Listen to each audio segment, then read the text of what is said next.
Hello, this is Naila from That Clay Couple.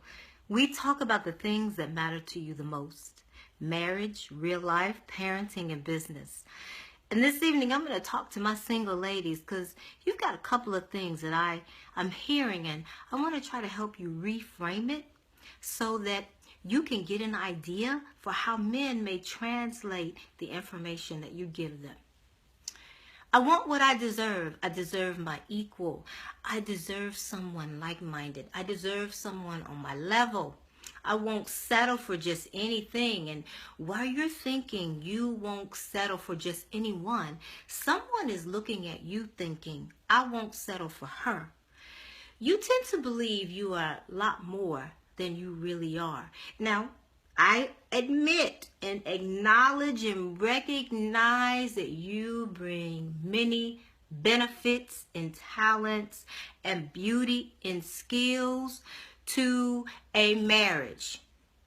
But you also bring your mother-daughter issues. You also bring your self-esteem issues. You also bring the women in your family. You also bring your ex-husband. You also bring your ex-husband's children. You also bring the debt your ex-husband left you in. And this does not mean awful. This does not mean undeserving. This does not mean tainted. It just means real. People tend to highlight their good, but they don't look at the totality of everything that they bring to a relationship. And the things that we tend to ignore, they surely become exacerbated and in full light when you get into a marriage. Be honest first with you about what it is that you're bringing, because you are asking another person to enjoy the good of you, but to accept the other things that even for you may not be so desirable. The other comment I hear is, I want someone on my level. You may be attracting your level. People are drawn to the magnets that we release. Look inward and be realistic about your character and your flaws. What messages are you sending or have you sent about yourself, about what life would look like with you on a daily basis? And be sure that you really are projecting the message that is accurate, because it really may be totally off. You may believe you are sending the right message, and you're not. So I want you to ask yourself, how do you know that you are? And don't ask your girlfriends, because they'll sit and with their single selves and they'll agree with you, because they are very likely making the same error that you are. Look at the things that people have heard, that you've heard from people and that they've told you repeatedly. If you've heard something more than 3, 4, 5 times, there may be some truth to it. 2 more goodies for you. Men are intimidated by me and my success. Well, I asked, do you have a boxing belt? Can you line up a temp fade better than the barber at the corner store? Do you know the fantasy football scores? Do you have good aim with the Glock? Because these are the things that a man may be intimidated by. A healthy man, will not be bothered by your status or your position. Now, the problem with this, let's just say he is, okay? But let's just say he is. And but the problem with this is women use this as a worn out excuse to remain stagnant. I'm fine, just like I am. I don't have to do anything.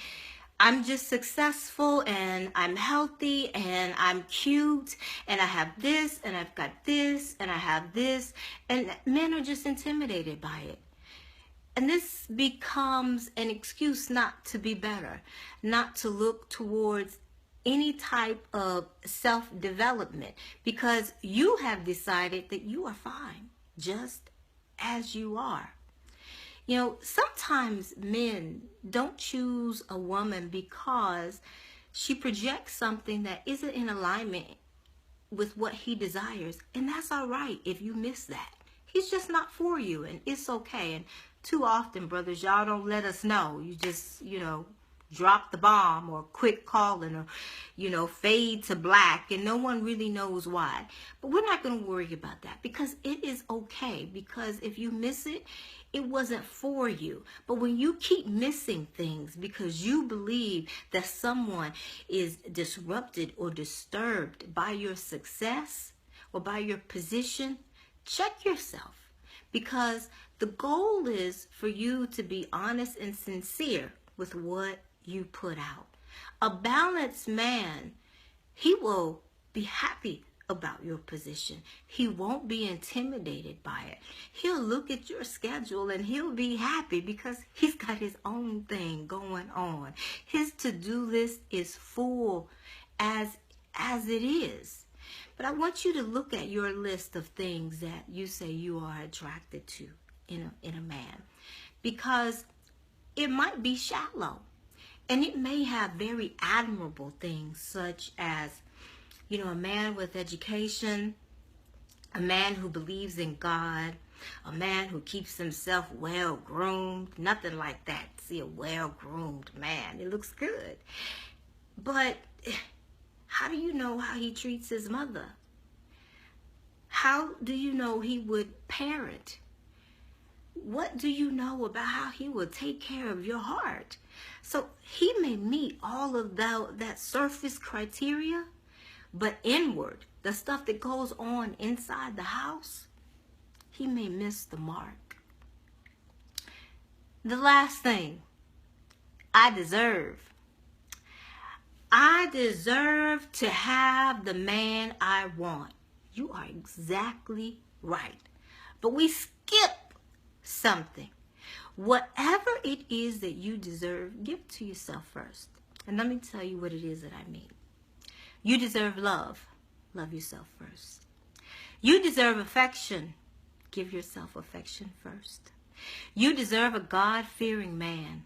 Be a God-fearing woman, or improve your own relationship with God.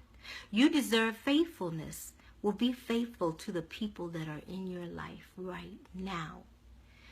Don't ask someone to bring a lifestyle or behaviors into your life that you yourself don't practice.